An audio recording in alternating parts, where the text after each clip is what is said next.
on oublie, mais rappelez-vous que God Valley va disparaître du monde. Ça veut dire que là, il y a quelque chose qui est capable de réduire l'île à néant. Est-ce que ça va être le combat Roger et Xebec? Donc moi, ça m'étonnerait pas que Roger et Xebec, ils ont la capacité de détruire l'île. Quand on voit que juste Aokiji et Akainu, ils peuvent changer le climat d'une île, ça m'étonnerait même pas que Roger et Xebec ont la puissance suffisamment colossale pour réduire l'île à néant. Mais ça c'est une première théorie. Mais il y a une deuxième théorie que il y a beaucoup de gens qui aiment, c'est que y ait une potentielle arme antique.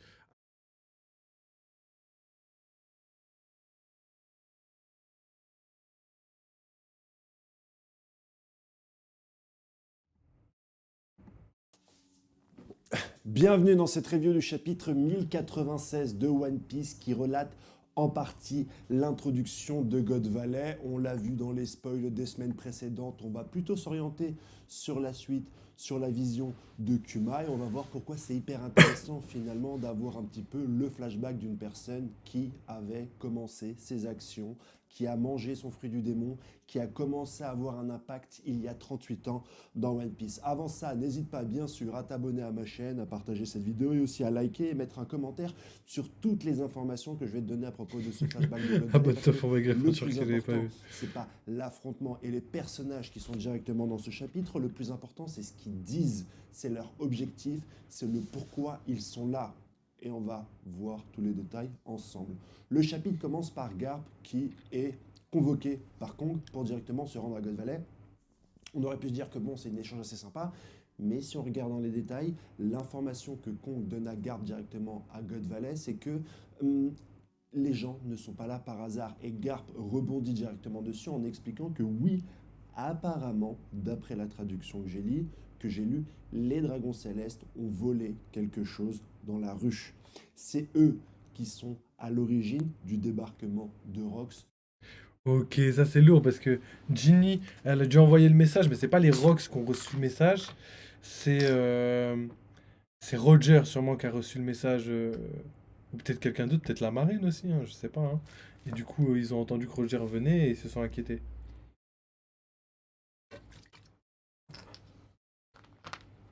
Mais on avait fait une bonne analyse, pardon, une bonne analyse sur le fait que les Tenryubito ont quand même volé quelque chose aux Rocks. Ça, c'est ce que j'ai cru comprendre. Et il a dit lui aussi que la traduction était chelou en vrai. Là, les traductions, là, j'ai pas compris, hein.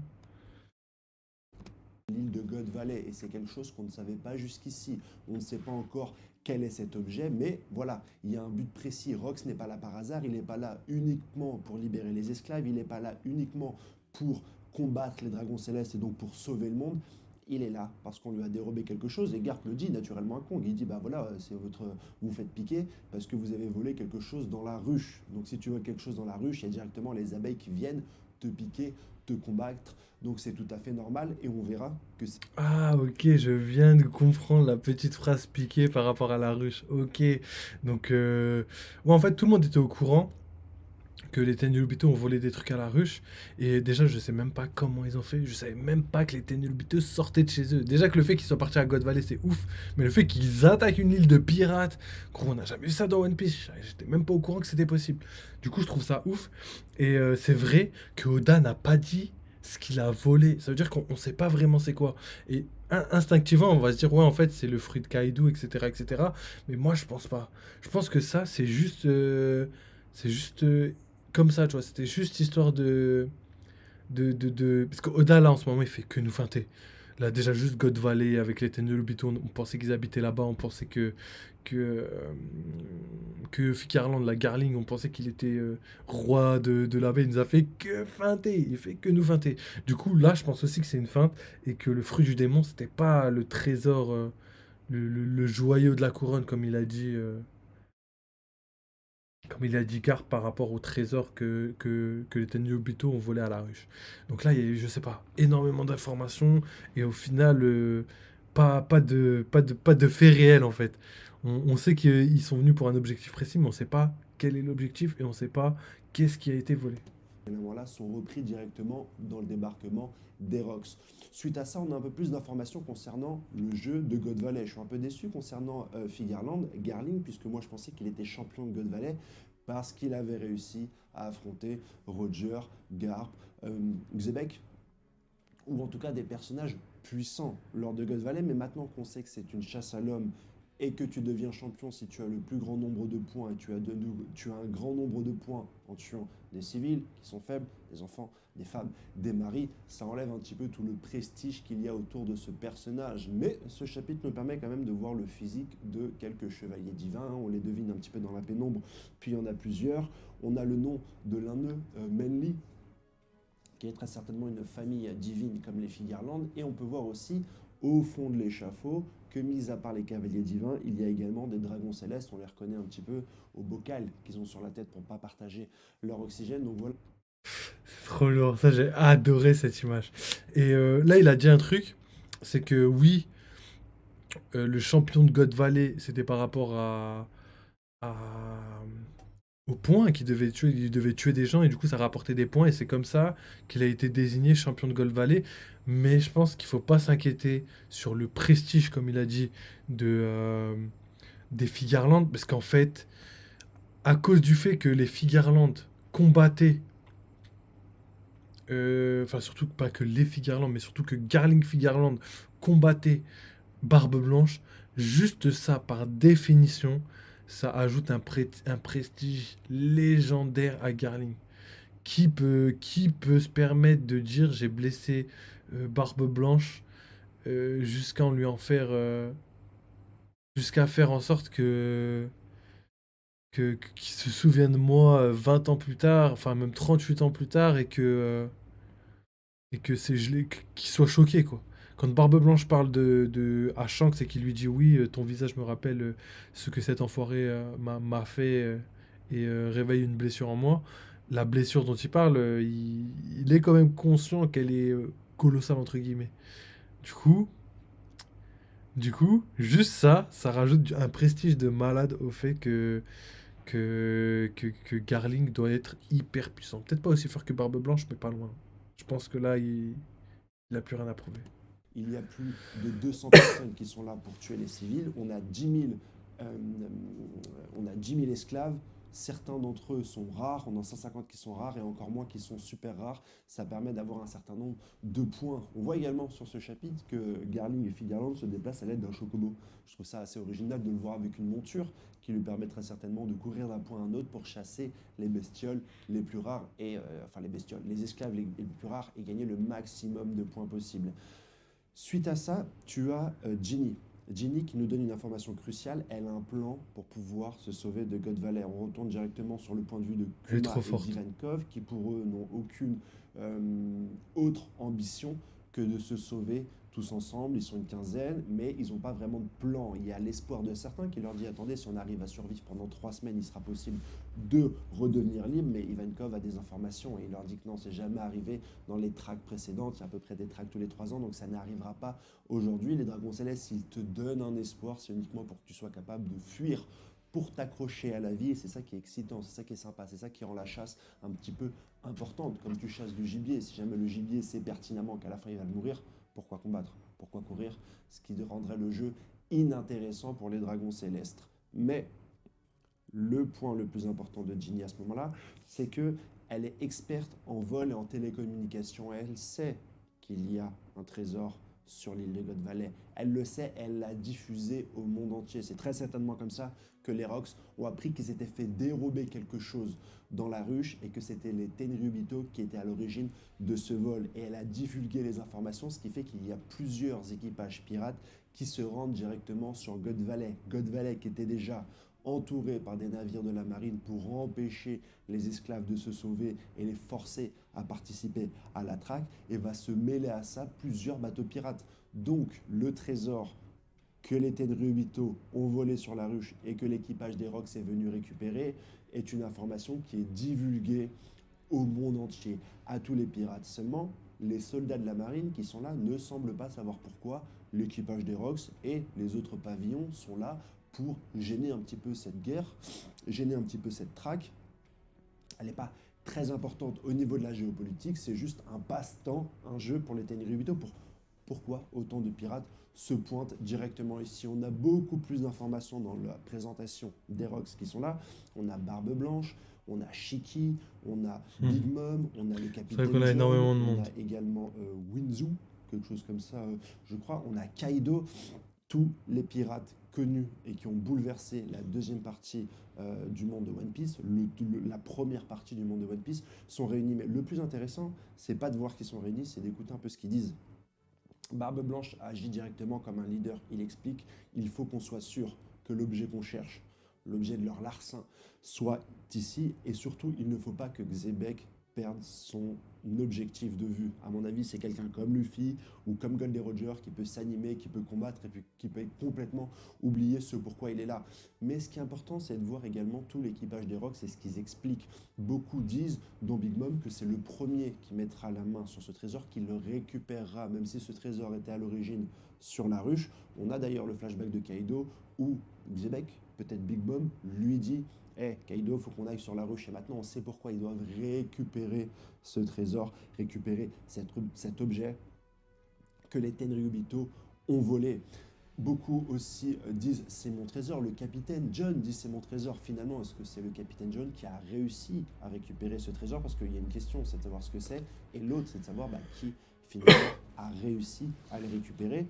Kaido ne sent Donc lui, il pense clairement que c'est donc le fruit du démon, le trésor en question.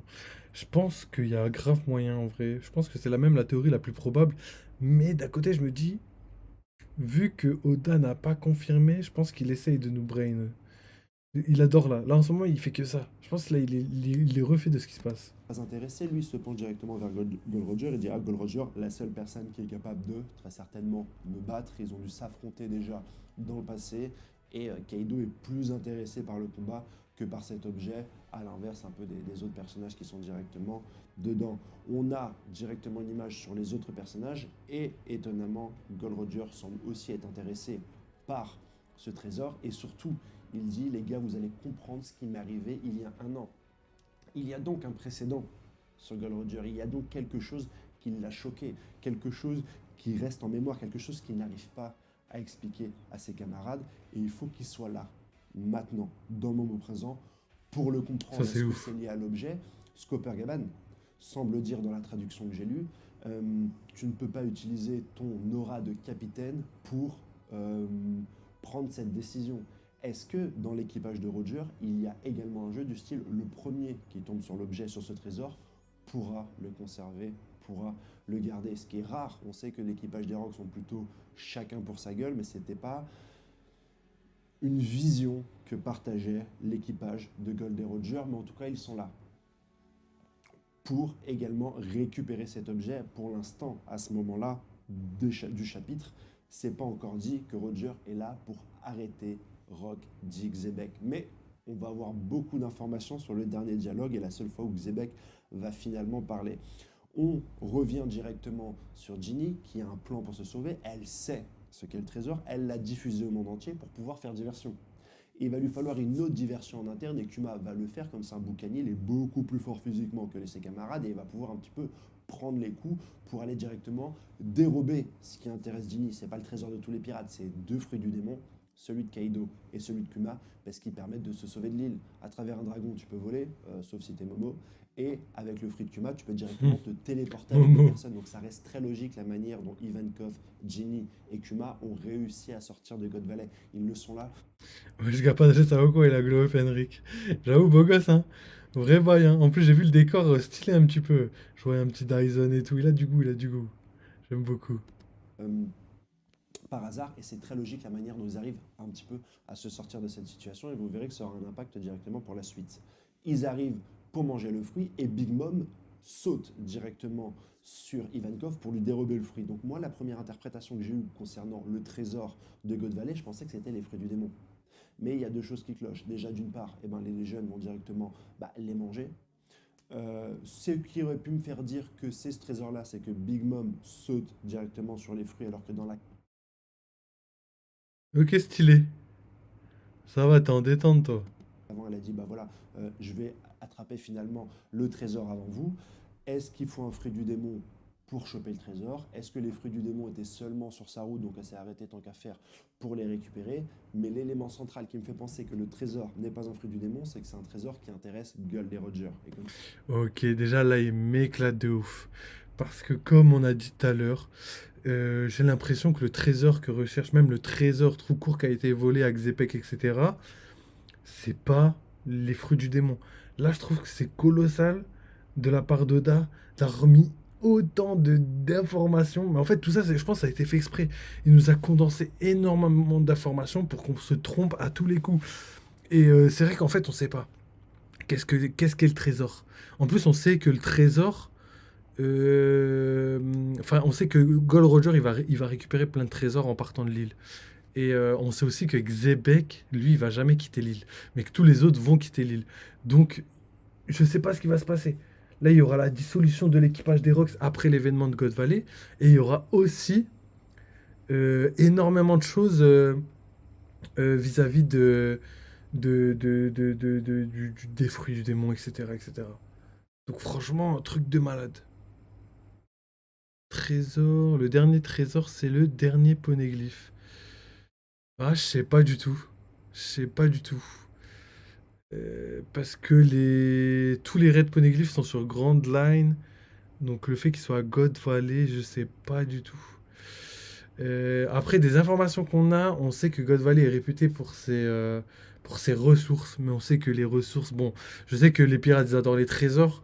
Mais de là à ce que les rocs se déplacent uniquement pour ça, bizarre. Ensuite, il y a. Il y a les fruits du démon qui pourraient être le trésor, mais vu que, comme il a dit, Roger est pas intéressé par les fruits du démon, ça fait que ce serait bizarre, tu vois, qui veuille récupérer ça, alors que en vrai pour lui, les fruits du démon, ça doit pas avoir de la valeur, tu vois. Après, on sait que Big Mom, ils avaient. Après, je sais pas, je sais même pas pourquoi eux, ils auraient besoin des poneglyphes dans le sens où il n'y a pas eu la grande ère de piraterie. C'est-à-dire que les gens sont pas au courant de l'histoire des poneglyphes. Enfin, je sais même pas qui peut lire, à part Oden, les poneglyphes. Et on sait qu'Oden n'est pas encore dans l'équipage. Donc c'est-à-dire qu'on sait pas tout ça, on sait pas, tu vois. C'est-à-dire que Roger, il a peut-être son plan en tête, mais on n'a pas d'informations par rapport à ça. J'ai hâte de voir Xebec, je sens que je vais l'aimer. Ah, mais frère, franchement, je pense que moi, pour moi, il est légendaire. Et par contre, je sais pas ce qu'il va faire. Déjà, juste ce que j'ai vu de One Piece, là, de l'équipage des Rocks, j'ai kiffé à mort. J'ai kiffé à mort. Il a vraiment une dégaine sombre de ouf. J'adore le bateau pirate. Et franchement, c'est un truc de ouf. Et après, il y a énormément de choses. Là, je veux voir son avis par rapport à ça. Gold Roger n'a pas mangé de fruits du démon, c'est Kaido qui nous le dit, il compte uniquement sur la puissance du haki. Donc pour moi, c'est pas un fruit du démon, le trésor, mis à part les lots finalement, qui seront distribués aux vainqueurs et aux vainqueurs de la traque de God Valley qui ont été volés par les esclaves Ivankov, Kuma et Ginny. Ce lot n'est pas la chose que les Tenryubito ont volé directement à la ruche. Je pense directement de toute façon que l'équipage de Xebec n'aurait pas gardé ce trésor.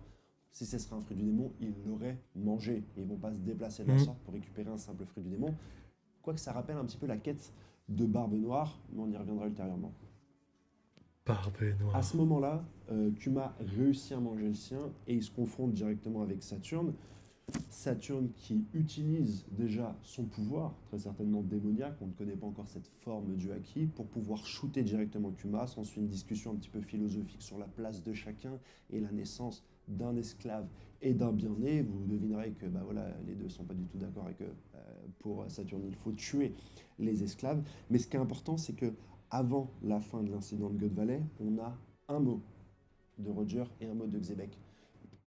Ouais, j'avoue que Zebek, on l'a entendu, il a dit une seule phrase. Alors je sens que Zebek, c'est le vrai gentil qui veut éradiquer les dragons célestes de manière violente à la Malcolm X et Roger est un Nelson Mandela plus pacifique. Oui, oui et non, dans un sens, à cause du fait que Xebec, il n'est pas venu pour les dragons célestes en fait. Il est venu uniquement parce que on lui a volé quelque chose. Et ça, c'est ouf. C'est ouf d'avoir ajouté cette information maintenant. En fait, nous, on pensait vraiment. Et d'ailleurs, on en parlait les semaines précédentes où on se disait que Xebec était du côté des gentils et Roger du côté des méchants. Mais en fait, là, je comprends beaucoup mieux ce qu'Oda a fait. En fait, il nous a mis une masterclass de ouf. C'est-à-dire qu'au début, on se dit, mais pourquoi Roger il défend les Tenryubito et pourquoi Xebec il défend les bonnes valeurs, tu vois. Mais en fait, c'est pas du tout ce qui s'est passé. C'est l'interprétation qu'on en a, comme si on était extérieur à l'île, comme si on était des gens dans One Piece, mais qui regardent pas vraiment le, le, enfin, qui n'étaient pas là sur place. Du coup, en fait, c'est ce qu'on voit à l'extérieur, mais vu qu'on n'y était pas, ben, on sait pas réellement. Et maintenant qu'on a les informations, tout change. En fait, Xebec, il est venu là pour un but précis. Et en fait, les dragons célestes sont sur son chemin. Du coup, forcément, il faut que, il faut que s'il fait, s'il a besoin de combattre, il va combattre tous ceux qui se mettent en travers de sa route. Et Roger aussi est là contre Xebec, mais pas pour défendre ou protéger les Tenryubito. Il le fait uniquement parce que lui aussi, il veut avoir accès à ce trésor. Trésor qui peut être par exemple un poneglyphe comme tu as dit, même si je suis pas sûr pour l'instant. C'est pas ce que je privilégie, mais c'est totalement pas impossible. Et sinon, qui peut être les fruits du démon, mais ça m'étonnerait aussi. Et peut-être qu'en fait, dans les autres coffres, il n'y a pas que des fruits du démon. Peut-être qu'il y a quelque chose d'encore plus important que les fruits du démon. Et qu'est-ce que c'est? Je sais pas. La clé qui permet d'aller à Rafter, j'en sais rien, hein, j'en sais rien. On pourrait dire tout et n'importe quoi. Mais on verra, on verra. J'ai pas eu l'info. Quelle info, frérot? Du coup, j'ai pas suivi. Xebec, c'est un putain d'antagoniste. Ah bah gros, c'est la masterclass. C'est la masterclass. Franchement, moi, Xebec, j'ai hâte de voir Barbe Noire. J'ai hâte de voir Barbe Noire parce que sa construction, elle est folle. Sa construction, elle est légendaire. Et je pense que on s'en rend pas compte, mais quand Barbe Noire sera en forme finale, oh là là là là là là. Je pense que les gens, ils diront tous, ouais, mais en fait, c'était sûr que c'était lui, etc., etc. Et en fait, ils savaient pas du tout. Ils savent pas parce qu'aujourd'hui, la plupart des gens pensent que Xebec va revenir à la vie. Mais d'ailleurs, c'est dommage qu'on n'aura pas la réponse. On n'aura pas la réponse. Est-ce qu'il est mort sur la ruche? Est-ce qu'il a été laissé pour mort? Est-ce que l'équipage a récupéré son corps? Ils sont partis? On n'en sait rien du tout. Tellement d'éléments, tellement de questions. C'est un truc de ouf. Mais Barbe Noire, je compte énormément sur lui. Et en plus, j'ai re-regardé un épisode de One Piece, c'était l'épisode sur Jaya, où Barbe Noire, il y a Zoro et il y a Luffy. Après, j'ai regardé la version française, donc les paroles seront pas les mêmes. Mais en gros, Barbe Noire, il parle, et Nami, elle dit ce type a l'air bizarre ou je sais pas quoi. Et Zoro et Luffy, ils disent tu te trompes quand tu parles de lui au singulier, parce qu'il n'était pas tout seul. Et après, Nami, elle dit oui, mais. Vous pensez qu'il y avait son équipage avec lui, etc. Sauf que vu que Nami, elle parle du mec, quand elle dit ce mec, et pour que Zoro et Luffy disent tu parles au singulier de ce mec, c'est bizarre, tu vois. Donc en fait, soit il avait plusieurs personnalités, etc. Enfin, la théorie que tout le monde connaît, légendaire. Donc à voir, franchement, on se rend pas compte, mais à cette époque-là, Barbe Noire était déjà monstrueux. Il était déjà monstrueux. Let's go. Roger qui dit attends à Xebec, et Xebec qui dit laisse-moi tranquille. Roger a donc une information que Xebec n'a pas. Et c'est pour ça que Roger demande à Xebec de s'arrêter. Et c'est très certainement en partageant cette information avec Monkey D. Garp qui va créer l'alliance Garp et Sangoku pour pouvoir affronter Rock Dixebec. C'est cette petite case qui nous fait comprendre qu'à ce moment-là, Rock Dixebec est complètement omnibulé par le fait de récupérer ce qu'il a perdu à la ruche. À ce moment-là, il y a Roger qui tente de l'en empêcher parce qu'il a très certainement une information supplémentaire. Et t'as Garp qui est là uniquement pour attraper Goldie Roger, qui va être sensibilisé par le point de vue de Roger et qui fait qu'il va s'allier directement à lui. Il y a une autre option aussi là-dedans, c'est que Barbe Blanche semble un petit peu méfiant concernant ce qui se passe directement sur God Valley et la récupération de ce trésor, puisqu'il dit, attends, déjà il faut s'assurer que le trésor soit bien ici, et deux, il faut aussi que Xebec ne perde pas de vue notre objectif. Ce qui veut dire que potentiellement le trésor n'est pas sur God Valley. Et peut-être que c'est l'information que Gold Roger a et que ce qui souhaite dire à Xebec, attends, là, il va y avoir un carnage, mais ce que tu cherches n'est pas ici. Peut-être que Xebec a la mauvaise information, peut-être qu'il avait un faux trésor quelque part, peut-être qu'il avait un faux One Piece qui a été dérobé par les Tenryubito, et Roger lui explique, attends, le trésor que tu souhaites récupérer n'est peut-être pas finalement le trésor que tu cherches. Est-ce que dans God Valley, on aura un retournement de Barbe? Il est chaud de ouf. Et en plus, je vais ajouter une autre chose, que là, à cause du chapitre, on oublie, mais rappelez-vous que God Valley va disparaître du monde. Ça veut dire que là, il y a quelque chose qui est capable de réduire l'île à néant. Est-ce que ça va être le combat Roger et Xebec? Donc moi, ça m'étonnerait pas que Roger et Xebec, ils ont la capacité de détruire l'île. Quand on voit que juste Aokiji et Akainu, ils peuvent changer le climat d'une île, ça m'étonnerait même pas que Roger et Xebec ont la puissance suffisamment colossale pour réduire l'île à néant.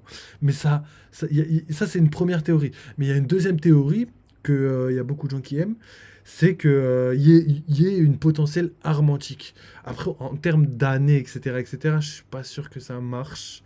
À cause du fait que les armes antiques, il faut qu'ils soient présentes à un moment précis dans le temps. C'est pour ça que, par exemple, Roger disait je suis né trop tôt quand il a découvert donc Raftel. Mais c'est pas impossible qu'il y ait quelque chose du même acabit. Et d'ailleurs, le fait que Imsama soit une potentielle arme antique et détruise God Valley, ça me fait m'interroger. J'ai un peu de mal avec cette théorie. Et Imsama, je la vois mal détruire une île pour une raison simple, parce qu'elle a demandé au Gorosei, et le Gorosei ont demandé à Vegapunk de créer une arme suffisamment puissante pour détruire une île, et le fait qu'elle fasse ça alors qu'elle aurait sûrement des pouvoirs supérieurs à ça, je trouve ça inutile. Je sais pas, moi, si je peux détruire une île, je demande pas à quelqu'un de me construire une machine pour faire le travail à ma place, tu vois. Donc à voir. Beaucoup de questions par rapport à ça, mais en tout cas, l'île va être réduite à néant et il va falloir expliquer tout ça. Xebec a dit quoi? Je vois pas dans le chapitre. Si, à la page où Xebec, il a dit dégage Roger, c'est tout ce qu'il a dit. Comment il s'appelle Roger, lui, il a dit attends Xebec. Et ce que disait Henrik 21, c'est justement qu'il y avait sûrement un moment où, où en fait Roger avait sûrement une information que Xebec n'avait pas, et il disait que c'est sûrement le fait que en fait, le trésor qu'il recherche n'est pas sur l'île. Et vu que Roger est intéressé par le trésor, c'est peut-être le fait que le trésor soit pas le fruit du démon. Donc j'ai hâte de voir ce qu'il a dit. Mais il est chaud, en vrai il est chaud. Deux niveaux, roi des pirates présent, imagine le bordel. Oui, bah frère. Là, après là, ouais, en plus ils ont tous les deux plus de 40 ans. Enfin, Xebec, on sait pas trop, mais on sait que Roger et Barbe Blanche ont 40 ans. Donc là, il y a des niveaux empereur, des niveaux roi des pirates, il y a des niveaux de ouf. Il y a Garling aussi, qui a sûrement le niveau de quelqu'un de hyper puissant. Donc franchement, c'est colossal. Donc on va continuer un petit peu et on fera un débat, analyse, réaction à ce qu'il va nous dire.